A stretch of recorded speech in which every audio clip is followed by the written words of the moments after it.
You know, the ego is the part in you that is judging yourself. And also, it is the part in you that is judging others. But there is also another power in you. For most people, this power, unfortunately, has not been awakened yet. But it's the loving voice. It's actually a power. It can use the mind to say or to express that it is here. But it's also just a deep internal knowing. It's like a phenomenon that occurs when one is no longer willing to judge him or herself. That's what I like to call the soul or the heart. It is the part in you that wants to be better. Not better in a more disciplined way, but it's the part in you that wants to have harmony. It's the part in you that says, you know what? Actually, I want to feel healthy.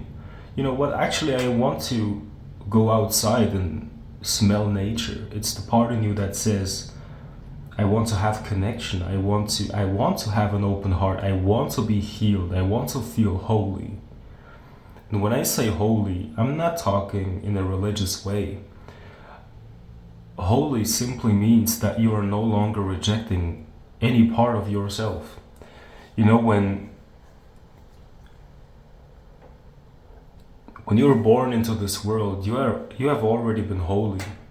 That means that you came here, you came out of existence as a whole. You were just a bundle of love. There is no part in you that was rejected.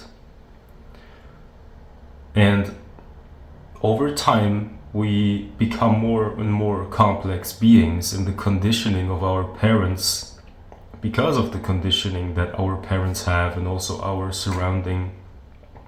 They see flaws in us. We start to upset them. They don't have the nerves to handle us, and then therefore we start to believe that there is something wrong with us.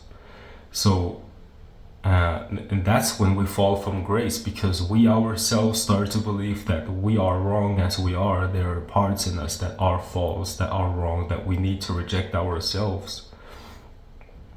Let's say, for example, as a child you were very loud.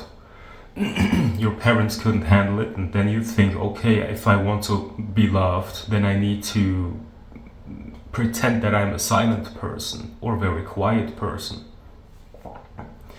And that's when you fall from grace, because you're no longer accepting yourself as you are, because your parents showed you that this part in you is not really acceptable or lovable.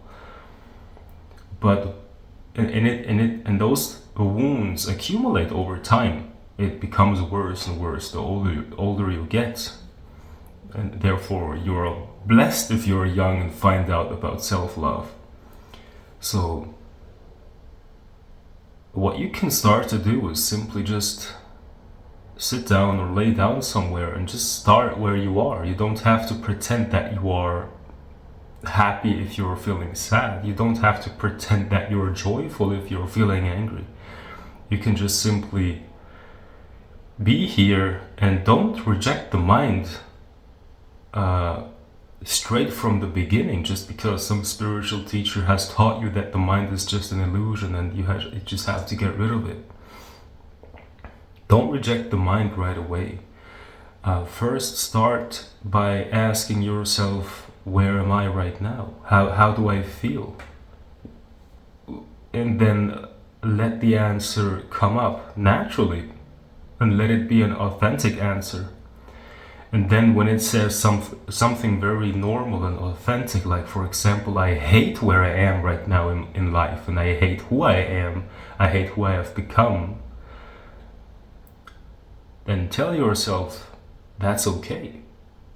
I don't need to change myself or fix myself, but that's okay. It is very normal, it's very acceptable to feel like that. And just by saying that I am okay with my flaws, you're actually taking a step further into the direction of love. And that's when you become more and more holy. You know, becoming holy doesn't mean that that you're becoming a perfect human being, a perfect example of what a human should be. It just means that you, with your flaws, you are accepting yourself. If you are an addict, for example, I've had a comment like that in my last video where someone is struggling with addictions and doesn't know how to get rid of that addiction, and every time he's indulging in that substance, he's feeling ashamed and he's judging himself. You're not holy when you manage to stop taking that substance, but you're holy once you can just be here with yourself and you say, okay, that's what is right now. Right now I'm an addict, but that's okay. I'm still, nothing has changed about my value since I was a little baby. Nothing. You have to understand that, addictions, in the form of substance abuse, in the form of overeating, in the form of indulging into sex, overindulging into it, all that stuff, they are just cheap substitutes for love. So you're not doing it because you're a bad person, but you're just simply doing it because nobody has taught you how to love yourself. And once you cannot force yourself to stop doing those things through discipline and a strong will. But you first have to give your system the alternative, which is actual love and self-acceptance, and then out of that, your need to consume those things will naturally just fall off. But you don't have to change yourself through will. But start to love yourself as you are right now. Just say, you don't have to change right now. Finally, I'm sitting here and I'm telling myself it's okay that I am as I am. I don't need to change myself in order to prove to myself that I am worthy. I am worthy right now. And I don't need to prove it. And then you cultivate that kind of self-love. It's not a practice. It's not a muscle. It is something you discover more and more. You discover that it has always been there, underneath all that judgment, and that voice in you that says, I accept myself. That is not coming from the ego. The ego can only judge. That voice is coming from the heart. And at some point that voice is no longer needed in the mind. It's just there. It's just you notice that it's your true being.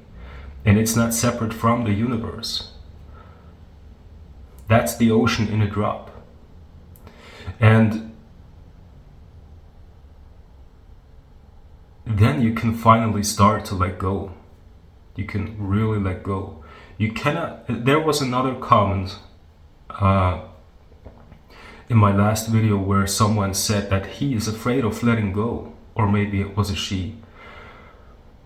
He or she is afraid to let go. This person is meditating and trying to let go, and then he or she discovered that letting go means that he or she needs to let go of that self.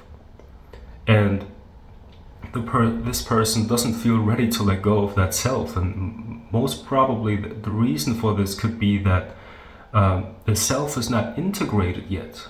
It doesn't feel loved and accepted yet. So you need to ask, instead of saying, go away, I don't want you, I want to let go. You have to ask the self, what do you need? What part of you doesn't feel accepted yet? And then accept that part. Say, I don't want to change that part. I don't want to fix you. But just as you are, I accept you. And then out of that acceptance, something new can flourish. It's love. Then you don't say, I accept you. You say, I love you. And then when that's there, it feels whole. It feels good. It feels accepted. It feels like a little baby that is just feeling good, Feeling good and cozy in its own skin and body, in its own mind, and there's no sense of internal conflict. And when there's no internal conflict anymore, then it's totally safe to let go. Then you even want to let go, because it doesn't feel like dying into, endless black death, just absence of life.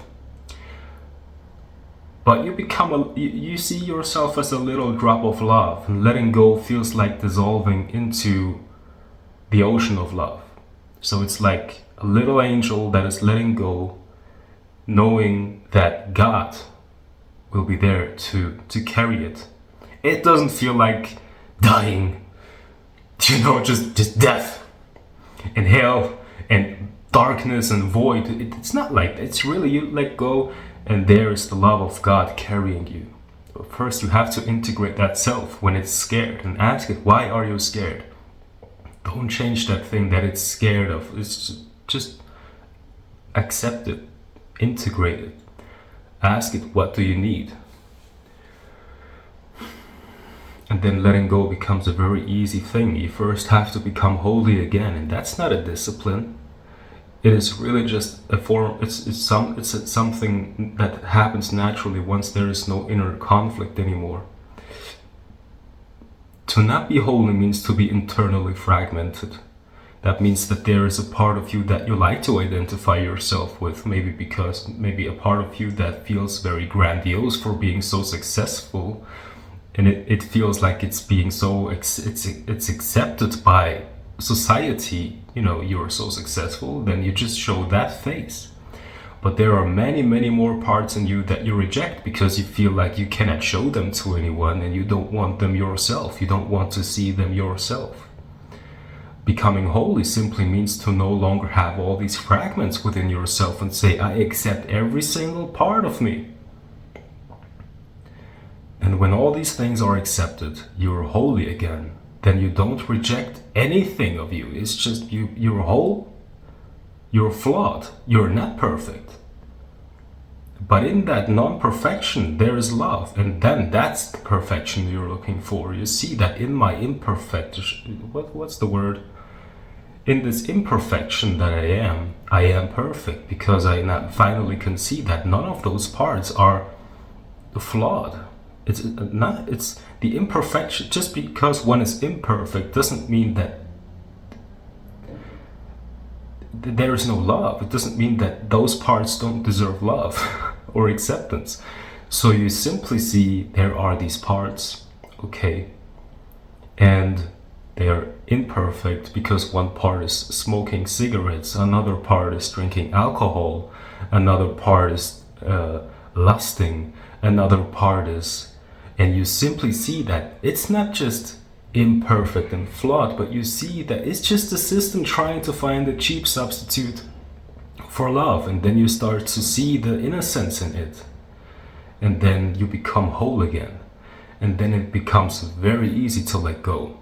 And when you're then finally able to let go, it becomes so easy to let go of all these addictions, not out of will, but out of grace.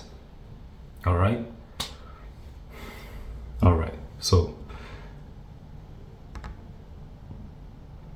So that was it for today. I wish you have a great day.